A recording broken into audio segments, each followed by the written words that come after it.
Hi, my name is Jackie Ridge, and I'm going to be providing a presentation about phonics instruction for our multilingual learners and how we can better support our multilingual students. So, first off, I want to point out why phonics matters for our multilingual learners. Phonics is the bridge that helps us connect print to sound.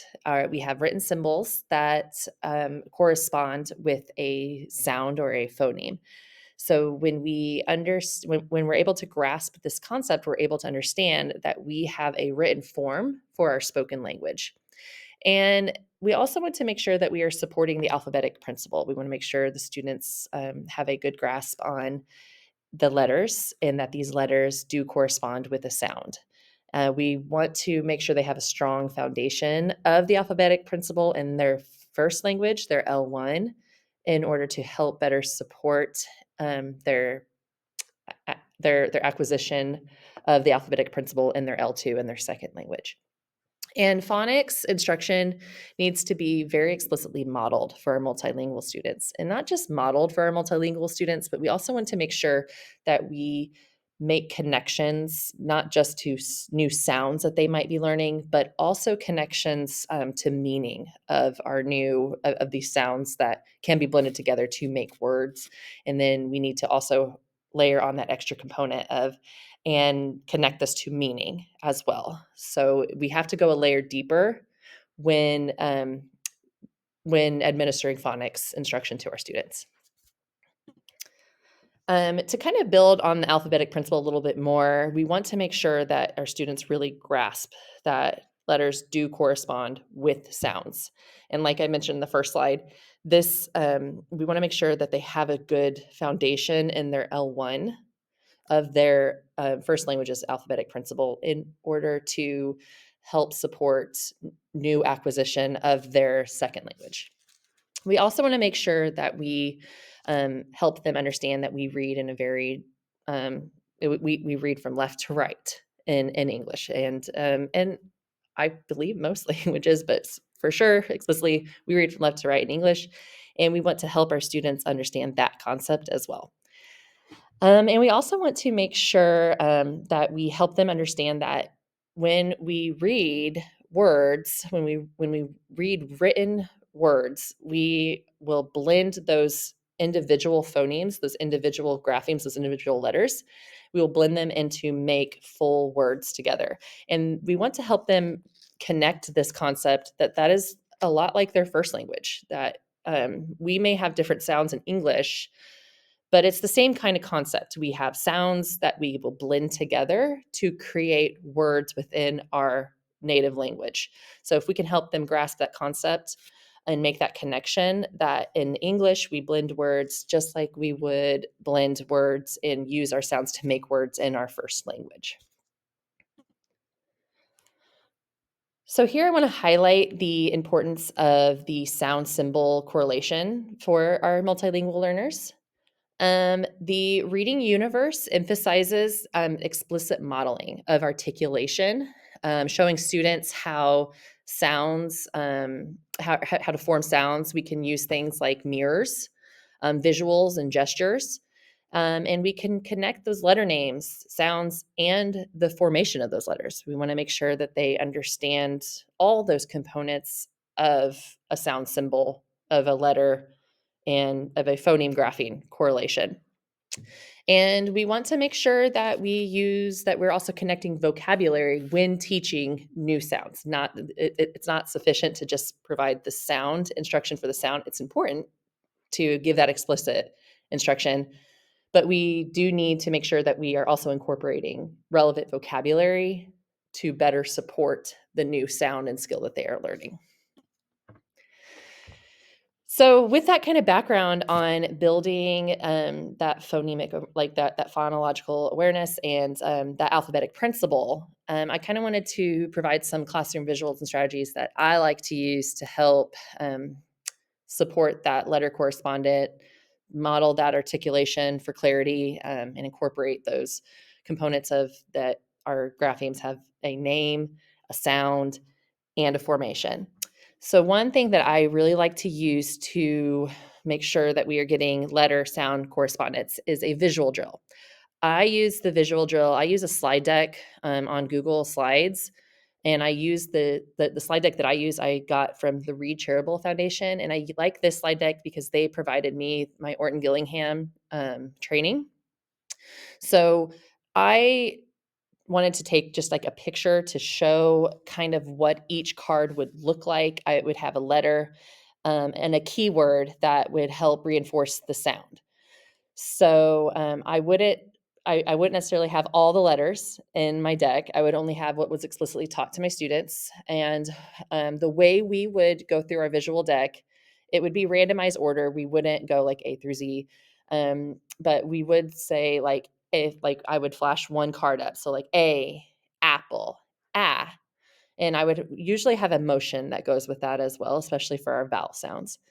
We would do like B, boy, B, C, cat, k, D, dog, d. And I would make sure that I am listening to them and provide immediate corrective feedback if we're kind of fumbling the sound a little bit. And I would probably point out the way our mouth needs to move, our tongue or our teeth need to move as well during this visual drill. I also like to use the Vowel Valley and Sound Wall that I've obtained from UFly. You can get these resources. I've provided the link on my reference sheet, but you can get these resources on the UFly website in their printable resources. But I really like these because it shows the way our mouth would form, the way our teeth would be, and the way our tongue would move. So we have to be very explicit about modeling this articulation. I also might use like a mirror where I put it in front of them, and we would talk about with a new sound like A, apple, ah. What does your mouth do? It's open. Your teeth are not touching. Like we would talk about where our tongue placement is, and I would have them look and watch their own mouth while they're doing that, and that I feel has always been really powerful for students being kind of having that autonomy of like feeling it themselves. Some other classroom strategies that I like to use, I also will use a word work mat when I'm wanting them to manipulate sounds. So the one that I have, it's not all the way filled out because I only like to really put my phonemes on there that are my letters on there that I have explicitly taught. So I also have provided an example of what it would look like. UFly also has a digital one that you can also get in their UFly toolbox for completely free. But you can also print off this word mat in their printable resources as well. So how I would maybe do this is I would give them a word like that, at, and they would manipulate the sounds. They would move them. And then we would read. I would be very explicit to show that we go from left to right. When we read the word at, we would tap it from left to right, at, read it, that. And then I would maybe manipulate, okay, now change to k. Now, what's our new word? At, cat. So we would just kind of manipulate. And depending on level student, you can, manipulate initial, medial, or ending sounds. Another activity that I like to use is our tap it, map it, graph it, zap it. I got this from a teacher on Teacher Pay Teachers, Texas trendy teacher. Her information is also linked on my reference page. But I actually had a video that I made specifically for this presentation to show how I would do this activity. So on the next slide, I'm going to show you how we would use the tap it, map it, graph it, zap it technique. And this one is a fan favorite for all my students. Okay, so for tap it, map it, graph it, zap it, this is a fan favorite for the students. So what we would do is I would give them a word. So hog. They would repeat the word, hog. Then we would tap the word. You can have them tap on their desk, but make sure they are always going from left to right when they are tapping. Okay, so we would go, g. A lot of my students also like to tap this way. They like to start with their thumb. I think it's just more of a natural feeling for them. They like to go, g, but we are always tapping from left to right. Then what we would do is we would map it. We would pull our chips down, one chip for each sound. G. Then they would graph it. They would write it. We would go g. Then we will zap the word. And this is always their favorite. Right here, I like to use these magnets. Right here, the kids think they are the best. And then we zap left to right as we read it. Okay, I would have them hover it over. We would look and we would go, whoop, sorry. And then we would go hog, and then they zap it. They love this activity. Multi-sensory, super fun. The kids love these magnets. Okay, so for tap it, map it, graph it, zap it, this is a fan. Okay, so now I kind of want to get into the cross-linguistic connection component of being able to provide phonics instruction to and for our multilingual learners. So when we can find any similarities or differences to help connect to their first language, then we are going to be able to better support learning.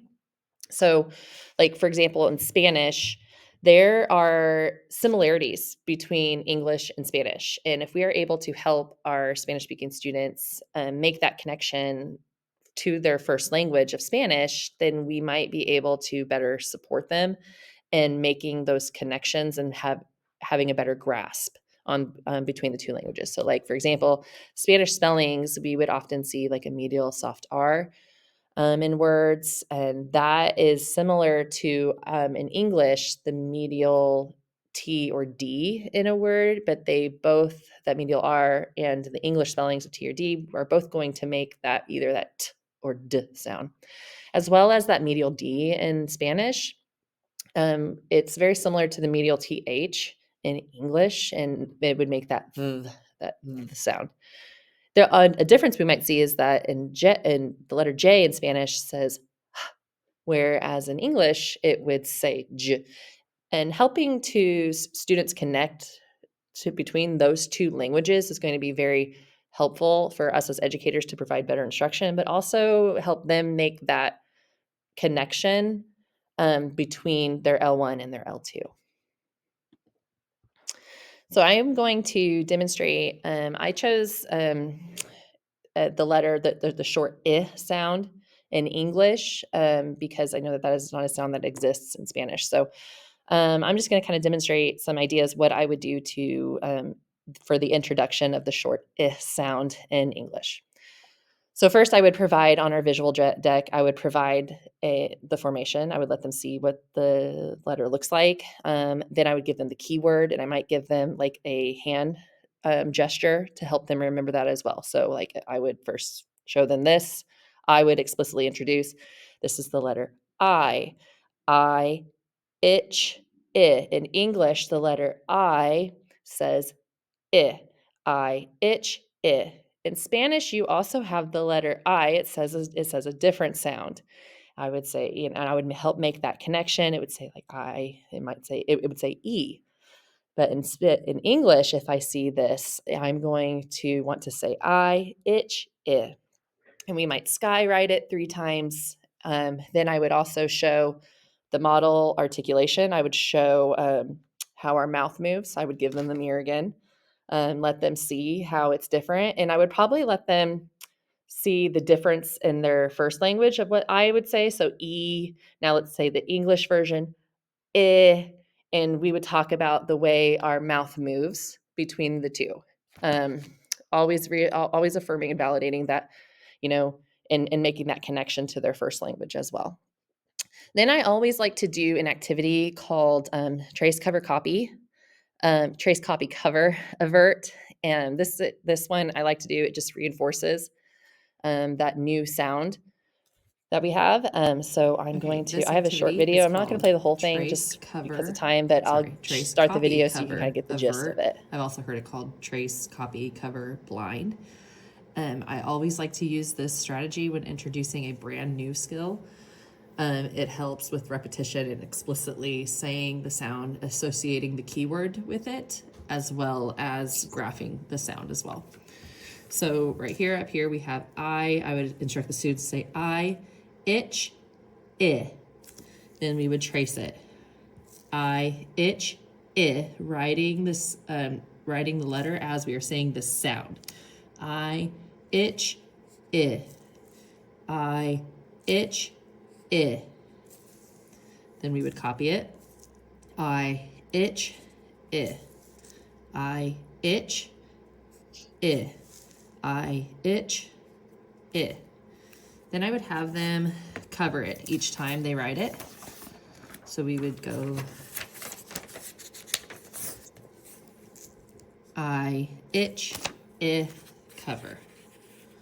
I itch, I cover.